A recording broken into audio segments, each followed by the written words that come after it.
美纠集5国10多艘军舰、3艘航母施压中国，我军回击直接将其变火把。敬请关注本节目了解详情。到目前为止，美国仍然生活在幻想中，一直想用军事威慑来迫使中国屈服。但现在中国已经不可能再向美国屈服了。不管美国采取何种手段，解放军都有应对之策。如果美国希望谈判能诚心诚意地进行谈判，双方在互利的基础上进行友好谈判，可以解决很多问题。但是如果美国想耍花招，动不动就玩军事威慑那一套，那我们必然是不可能答应的。毫无疑问的是，美国越疯狂，中国就会越强硬。日前，为了给即将到来的谈判造势，美国纠集了5国10余艘军舰以及3艘航母向中国施压。对于美军不仅妄图插手台海问题，还聚集力量在中国家门口挥舞大棒的行为，中国必然是不可容忍的，更不可能听之任之。对于这一点，中国的反应非常干脆，直接连续4天出动大型编队数百架，以敌方航母为假想攻击目标，模拟实施空中突击，只差一句向美国开火。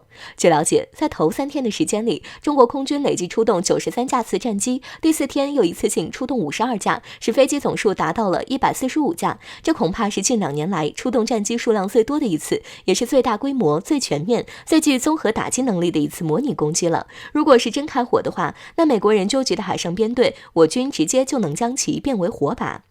不要觉得这是一种夸张的说法，要知道的是，此次我军派出的战机编队中，歼16和轰6K 都能携带巡航导弹，一旦出现意外，或者美军有什么出格的举动，我军就能对其实施打击。如果按前者每架携带4枚，后者每架携带6枚的数量计算的话，那此次共派出了34架歼16、12架轰6K，也就是说，携带的巡航导弹总数量可达到208枚。面对这一数量，即使美军航母防御能力再强大，恐怕也完全没有办法抵挡如此庞大数量的导弹群的攻击。这就是中国给美军妄图使用武力胁迫的答案。如果美军执迷不悟，一直还想要挑起争端的话，那么中国也已经准备好掀桌子。更何况这还只是中国反航母的一种手段，如果有必要，即使美军航母在3000公里外的关岛，中国也有办法将其击沉。这个回合中美之间的较量，首先体现了我们维护国家主权安全的民族精神，中国人民从来都不畏强权，不怕战争。其次，展现出了维护国家统一的坚定意志。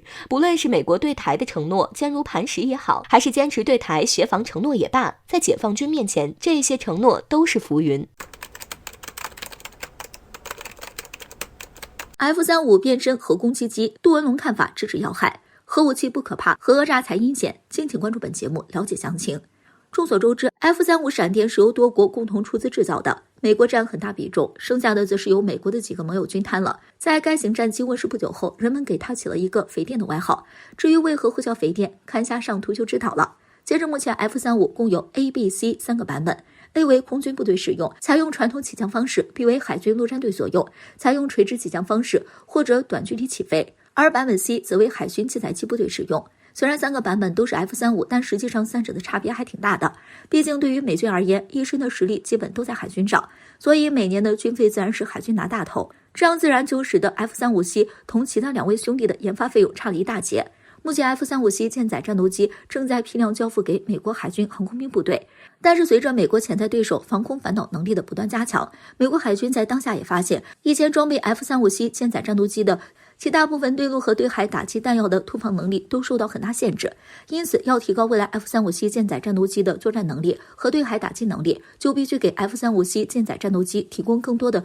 对海打击能力。这对于财大气粗的美国海军来说，当然不是一个事儿。大批量的美金砸下去后，有效的提高未来 F-35C 舰载战斗机的对陆和对海打击能力，只是时间问题。于是乎，我们就看到 F-35C 配备新一代空射高超音速导弹。为了重新掌握优势，美军开始在空射高超音速导弹领域重新发力，并提出了多种可行的实际产品和方案，并且有一些已经进入实际的发射测试阶段。比方说 AGM-183A 空射高超音速导弹是由洛克希德马丁公司研发的，目前正由美军进行测试。在看到了 F-35C 的攻击能力得到大幅提升后，装备了 F-35A 的空军自然也是不甘示弱。就在我们欢度国庆的时候，美国空军的2架 F-35A 隐身战斗机在第一次完整的武器系统演示中测试了 B6112精确制导核弹，也就是说，未来美国的 F-35A 不仅仅是5代隐身战机，还是核攻击机。对于 F-35A 变身核攻击机这件事，著名的军事专家杜文龙的看法可以说是直指要害。他认为美国展示核武器不可怕，核讹诈才阴险。这意味着将来美国在大国竞争中又多了一件核武器。所以毫无疑问的是，就像是这条消息下我国网友们热议的那般，既然 F-35 有了这种能力，那歼-20也要有才行。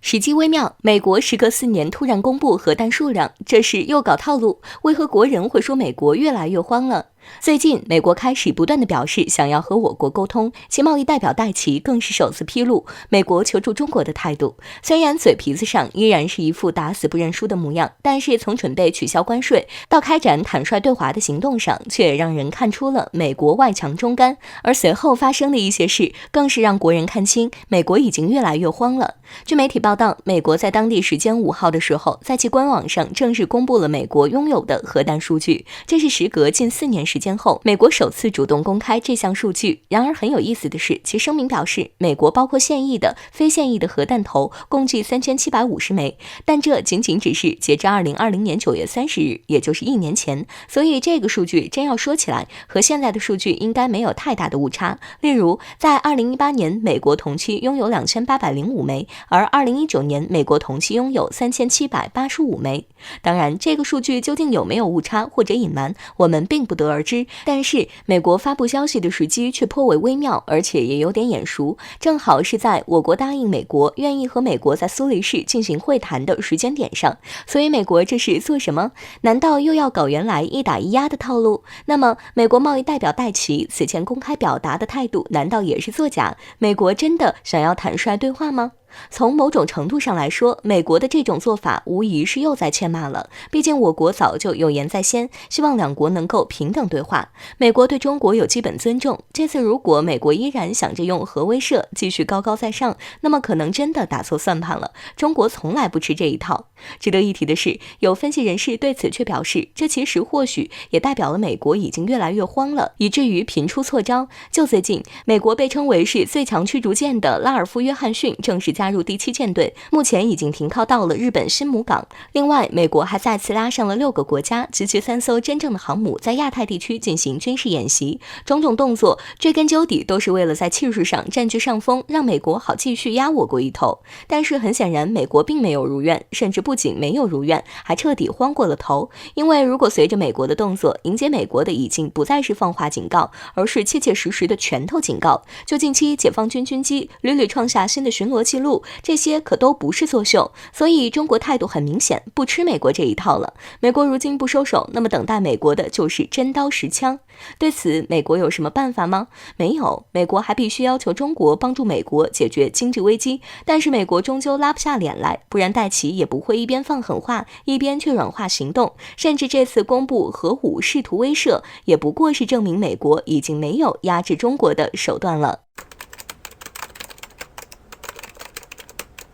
珠海航展已经闭幕多日，然而期间各式全新装备带来的震撼却依旧持续。而在1周前，我国歼20的动态引起了西方的极大兴趣。在持续了多日的紧盯以后，西方还真发现了歼20的一些新东西，生产车间画面曝光。事情最开始是在航展开幕的当天，也就是9月28号，当时歼20带着中国芯一飞冲天，彻底将我国航发的能力展示在了全球面前。而这一幕也深深刺激到了西方，尤其是美国那仅剩的为数不多的自尊心，航空发动机领域。而在当时的会场上，我国歼20总师杨伟更是从各个方面对外展示了中国未来对空中力量的构想和规划，加速推进新型战略打击武器的研制，进一步拓展我军远程打击能力。这番话在外界看来，显然是对航展上多个利用近地轨道进行打击的空间战机进行了一次总结性表述。这样的发言自然让美国人睡不好觉，以至于美国传统时政网站国家利益更是看闻痛心疾首地表示，中国用10年的时间走完了美国人努力了100年的路，这合理吗？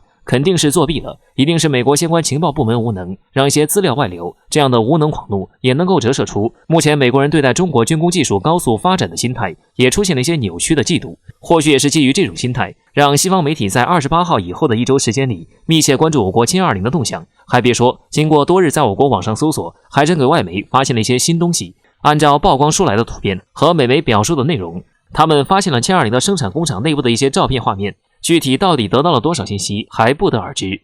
美媒就放出了2张图片，一张类似在组装阶段的一台机械的近照，另一张则是一个明显是生产流水线的一个安装器械。后面一张图片的背景甚至还有安全生产的横幅标语。不过后来有细心的网友发现，这放出来的2张图的确是我国歼20生产工厂的图片，但也不算是美媒挖到的。这2张图片是我国中航工业集团在社交媒体上主动公开的，从这个角度来看，应该是不涉及泄密问题。